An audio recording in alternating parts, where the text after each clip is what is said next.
ఓం సాయిరామ్. సమర్థ సద్గురు సాయినాథ్ మహారాజ్కి జై. సాయి భక్తులందరికీ నమస్కారం అండి. మన బాబాగారి దయ వల్ల మనందరం బాగుండాలి, సంతోషంగా ఉండాలి అని చెప్పి మనస్ఫూర్తిగా కోరుకుంటూ ఈరోజు వీడియో స్టార్ట్ చేసే ముందు, ఈ సృష్టిలో దైవశక్తి ఉన్నది ఎంత నిజమో దుష్టశక్తి ఉన్నది కూడా అంతే నిజం. మనమంటే గిట్టని వాళ్ళు మనపై ఎన్నో ప్రయోగాలు చేస్తూ ఉంటారు. వాటన్నింటినీ కూడా పరిష్కరించడానికి శ్రీ సమ్మక్క సారలమ్మ కొండదేవతల ఆశీస్సులతో జ్యోతిష్యం చెప్తున్నారు. మనమంటే గిట్టని వాళ్ళు మనపై ఎన్నో ప్రయోగాలు చేస్తూ ఉంటారు. అందువల్ల భార్యాభర్తల మధ్య సమస్యలు వస్తూ ఉంటాయి. సంతానం లేకపోవటం, విద్య, ఉద్యోగం, ప్రేమ, పెళ్లి, నమ్మిన వ్యక్తి మోసం చేయటం, విదేశీ ఆలస్యం, ధనము, గృహము, కోర్టు సమస్యలు, భూ తగాదాలు, భార్య మాట వినకపోవటం, భర్త మాట వినకపోవటం, మీకు ఎటువంటి సమస్యలున్నా 100% పరిష్కారం చేయబడును. స్త్రీ పురుష వశీకరణ నెంబర్ 1 స్పెషలిస్ట్ కోయి గురువులు శ్రీ కోయరాజు గారు. గురువు గారిని సంప్రదించవలసిన నెంబర్ 6303087995. ఖచ్చితంగా మీ ఎలాంటి సమస్యకైనా పరిష్కారం చూపిస్తారు గురువుగారు. ఒక్కసారి ఫోన్ చేసి మాట్లాడండి. ఇక వీడియోలోకి వచ్చేస్తే, తల్లి, నీకు దూరమైన బంధం నిన్ను వెతుక్కుంటూ రాబోతుందమ్మా. వారిలో మంచి మార్పు తీసుకొచ్చానమ్మా. నా మీద నమ్మకంతో నీ ముందుంచిన ఈ 3 నెంబర్లలో ఒక నెంబర్నైతే తాకుబిడ్డ అని చెప్పి బాబాగారు అయితే మనకు ఒక మంచి సందేశాన్ని తీసుకొచ్చారండి. ఆ సందేశం ఏంటి, ఆ సందేశం రూపంలో బాబాగారు మనతో ఏం చెప్పబోతున్నారు అనేది ఆయన మాటల్లోనే విందామా. తల్లి, నీ ముందున్న ఈ 3 నెంబర్లలో ఒక నెంబర్నైతే తాకు. ఫస్ట్ నెంబర్ తాకిన వారి గురించి బాబాగారు ఏమంటున్నారంటే, తల్లి, నా బిడ్డ ఎవరైతే ఉన్నారో మొదటి నెంబర్ తాకిన నా బిడ్డ నుదుటి రాత ఎంతో మంచిది. నువ్వు ఎంతో అదృష్టవంతురాలివమ్మా. నీ హస్తవాసి కూడా ఎంతో మంచిది. నువ్వు ఏది తాకినా సరే అది బంగారమే. నువ్వు ఏది తలపెట్టినా అది విజయవంతమేనమ్మా. ఇతరులు నిన్ను అనే మాటలు నువ్వు అస్సలు పట్టించుకోకు. నీ సాయి తండ్రిని నేనే చెప్తున్నాను కదా. నిజంగా నువ్వు చాలా అదృష్టవంతురాలివి. ఎందుకంటే నువ్వు నా బిడ్డవు కదా. ఏంటి బాబా మీరంటున్నది? నేను కోరింది ఏదీ జరగడం లేదు, నేను అనుకున్నది ఏదీ నెరవేరడం లేదు. మరి నేను అదృష్టవంతురాల్ని ఎలా అవుతాను? అదే కదమ్మా, అదే కదా నీ సందేహం. నువ్వు అస్సలు పట్టించుకోవద్దు. నువ్వు అస్సలు అనుకోనే వద్దు. నువ్వు ఏ పని చేసినా నాకు కోపం రాదు. ఎందుకంటే నువ్వు నా బిడ్డవి. నీకు ఎంత పక్వాన్ని బోధించాను, నీకంతా పక్వాన్నే బోధించాను. కాబట్టి నీకు ఎటువంటి కష్టాన్ని, ఎటువంటి అపజయాన్ని నీకు అందివ్వనమ్మా. నీ ఆలోచనలు ప్రస్తుతం ఈ కాలానికి అనుసరంగా ఉన్నాయి అంతే. నేను నీ దీర్ఘకాలిక సంతోషాన్ని, ఆనందాన్ని, భవిష్యత్తుని ఆలోచింపజేసి నీకు చిన్న చిన్న సమస్యలు ఎదుర్కొనేలా చేశాను. సమస్యలను దాటితేనే విజయంలోనే ఆనందాన్ని, అనుభూతిని చెందగలుగుతావు. తల్లి, ఇప్పుడు నువ్వు ఎదుర్కొంటున్న సమస్య భవిష్యత్తులో నీ విజయానికి దారి చూపిస్తాను. వీటిని ఎదుర్కొనేలా నిన్ను పక్వానికి చేస్తానమ్మా. ఇప్పటి వరకు నువ్వు పడిన కష్టాలు, నష్టాలు నీ విజయానికి దారి తీస్తాయి. ఇప్పుడు నీకన్నింటినీ తట్టుకునే శక్తి నీకు వచ్చిందమ్మా. నీకు కావలసినవన్నీ కూడా నీకు ఇచ్చేలా నువ్వు అవసరమైన ఆనందమైన జీవితాన్ని అందుకుంటావు.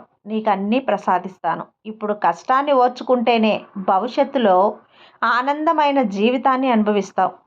దీపం ఉండగానే ఇల్లు చక్కబెట్టుకోవాలి. చేతిలో శక్తి ఉండగానే ఇంటి బాధ్యతలు నెరవేర్చుకోవాలి. నీకు మనోధైర్యం ఉన్నప్పుడే అన్ని సమస్యల నుంచి కూడా బయటపడగలుగుతావు. దేనికోసం వెనకడుగు వేయొద్దు. ఎవరి మాటలకి కూడా భయపడొద్దు. నీ కుటుంబానికి, నీ బిడ్డలకి నీ తండ్రినైన నేను ఎప్పుడూ కాపలాగా ఉంటాను.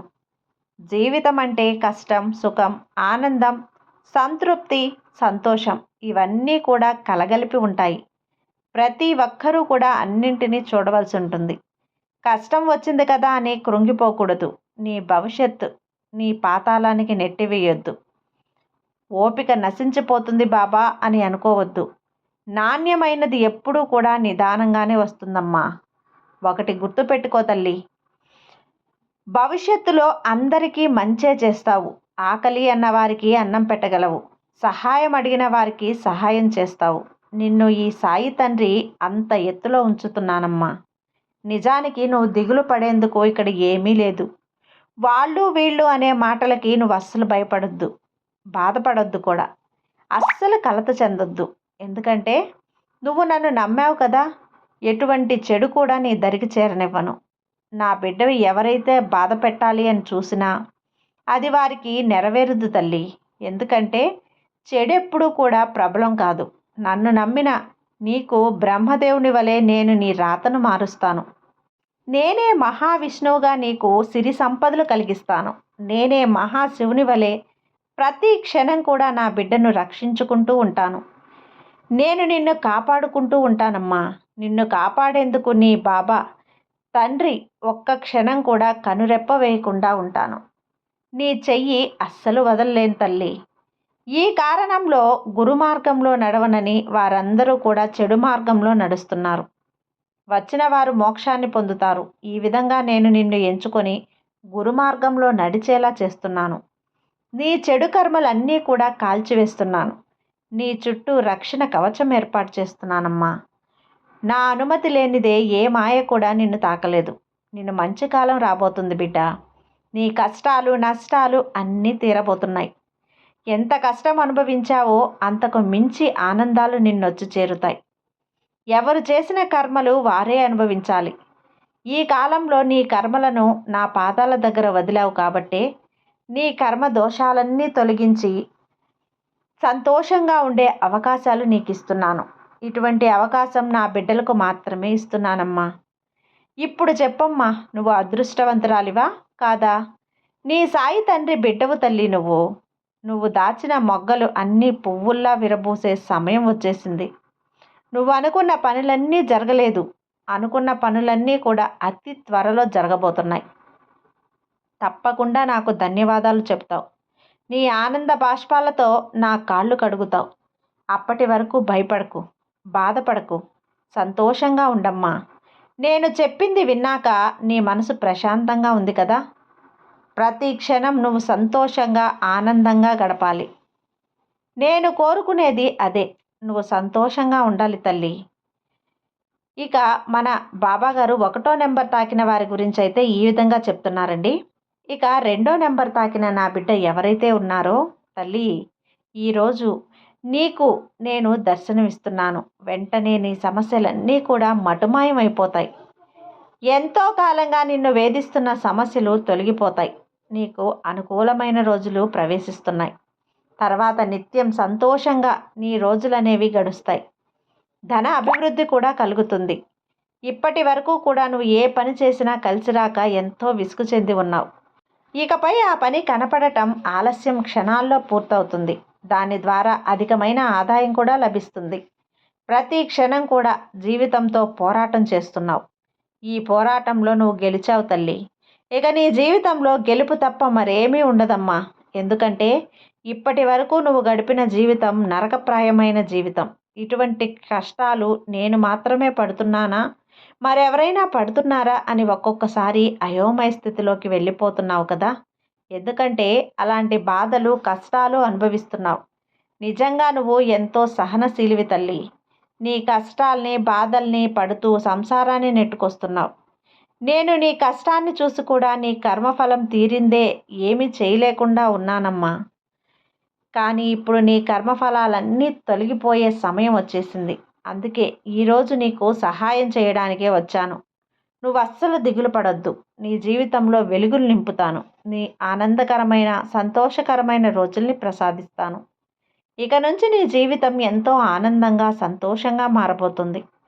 నీ జీవితాన్ని నువ్వు చూసి ఆశ్చర్యపోతావు. నా తలరాతను ఇంతలా మార్చాడా బాబా అని నువ్వే ఆశ్చర్యపోతావు. ఆ రోజు అతి త్వరలోనే రోజుల్లోనే ఉంది తల్లి. అప్పటి వరకు నా మీద నమ్మకంతో ఉండమ్మా. 2వ నెంబర్ తాకిన నా బిడ్డ ఎవరైతే ఉన్నారో, నువ్వు జీవితంలో ఒక వ్యక్తిని ఎంతగానో ఇష్టపడుతున్నావు కదా. కానీ వారు నీ నుండి దూరంగా వెళ్ళిపోయారు. ఆ వ్యక్తే పంచప్రాణాలనుకున్నావు. నిద్ర తిండి లేకుండా ఆ వ్యక్తి కోసం ఎంతగానో ఎదురు చూస్తున్నావు. నీ బాధ ఎవరికీ తెలిసినా తెలియకపోయినా నాకు తెలుసు. ఈ రోజున ఇద్దరూ కూడా నీవు ఎంతో సంతోషంగా ఉండవలసిన సమయం తల్లి ఇది. కానీ మీరిద్దరి మధ్య గొడవలు రావటం, ఎడముఖం పెడముఖంగా ఉంటున్నారు. కానీ నువ్వు నన్ను నమ్ముకున్నావు కదా. నువ్వేమిటో నీ మనసేమిటో తెలుసుకునేలాగా ఆ వ్యక్తిలో మంచి మార్పు వచ్చేలాగా నేను చేస్తాను. నీ బాబాకి ఇష్టమైనటువంటి గురువారం రోజు వచ్చేసరికి నీకు ఇష్టమైన వారు నిన్ను వెతుక్కుంటూ రాబోతున్నారు. నీ కోరిక తీరబోతుంది. వారిలో నీ జీవితాన్ని ఎలా అయితే గడపాలి అనుకుంటున్నావో అలాగే గడుపుతావు. వారితో నిత్యం సుఖంగా ఉంటావమ్మా. నీ కోరిక నెరవేరి వారిలో షిరిడీ కూడా వస్తావు. వారిని తీసుకొని నీ బాబా దర్శనం చేసుకుంటావు. అయితే మన బాబా గారు 2వ నెంబర్ తాకిన వారి గురించి అయితే ఈ విధంగా చెప్తున్నారండి. ఇక 3వ నెంబర్ తాకిన తన బిడ్డల గురించి బాబా గారు అయితే ఈ విధంగా చెప్తున్నారు. ఎవరైనా సరే చిన్న చిన్న సమస్యలు రావటం సహజమే తల్లి. వాటిని పెద్దవి అవ్వకుండా చూసుకోవాలి. మనకిష్టమైన వారి దగ్గర కొంచెం తలదించుకుంటే ఏం కాదు. ఎందుకంటే మనం తలదించుకున్నాము అంటే మనం ఓడిపోయినట్లు కాదు, మన బంధం బలపడుతుంది. ఇప్పుడు ఉదాహరణకి మీరెంత బాధపడుతున్నారు, అదే మీరు కొంచెం తలదించుకొని ఉంటే ఆ బాధ అనేది ఉండేది కదా. ఒకరోజు 2 రోజులు మీకు అనిపిస్తుంది, అయ్యో నేను తగ్గనేమిటి, నేనే తలదించుకుంటున్నానేమిటి అని అనుకుంటారు. కానీ ఆ తర్వాత మీరిద్దరూ కూడా సంతోషంగా ఉంటారు కదా. ఆ సంతోషంగా ఉన్నప్పుడు ఈ చిన్న అవమానం అనేది మీరు మర్చిపోతారు. కాబట్టి చిన్న చిన్న మనస్పర్ధలు అనేవి పెద్దవి కాకుండా వాటిని ఆదిలోనే తుంచేసి ఒక అడుగు ముందేస్తే బంధం బలపడుతుంది. పట్టుదలకు పోయి బంధాలని దూరం చేసుకోవద్దు. ఆడవారైనా మగవారైనా కొంచెం తలదించుకుంటే గనక ఆ గొడవ అనేది అక్కడితో సర్దుమణుగుతుంది. తర్వాత మనం నిత్యం సంతోషంగా ఉంటాం. నీ జీవితంలో జరిగిందంతా కూడా ముందుగానే నిర్ణయించబడింది. నేను చెప్తున్నాను కదా, నీకు జరిగే మంచి చెడులు అన్నీ కూడా నిర్ణయించబడి ఉన్నాయి. అలాంటప్పుడు నీ జీవితంలో జరిగే ప్రతి దానికి కూడా నువ్వు బాధపడుతున్నావు. అసలు ఎందుకు నీ జీవితంలో ఇలా జరుగుతుంది, అసలు ఎందుకు నీ మనసు ఇంత వేదన చెందుతుంది అని ఎప్పుడైనా ఆలోచించావా? జాగ్రత్తగా విను, దానికి సమాధానం నేను చెప్తాను. ఎందుకు ఇలా జరుగుతుంది అనే దానికి సమాధానం కేవలం నీ పాప పుణ్యాలు, పూర్వజన్మ పాపాల వల్లే ఇలా జరుగుతుంది. ఎందుకు నీకు వ్యతిరేకంగా ఇన్ని సంఘటనలు జరుగుతున్నాయి, ఎందుకు ఇంతమంది నీకు చెడు చేయాలి అని చూస్తున్నారు? నీ పూర్వజన్మ పాపకర్మలన్నీ కూడా వారు తీసేసుకుంటున్నారమ్మా. నీ పాపకర్మలు వాళ్ళు తీసేసుకుంటున్నారు. ఇదొక్కటే తెలుసుకో బిడ్డ.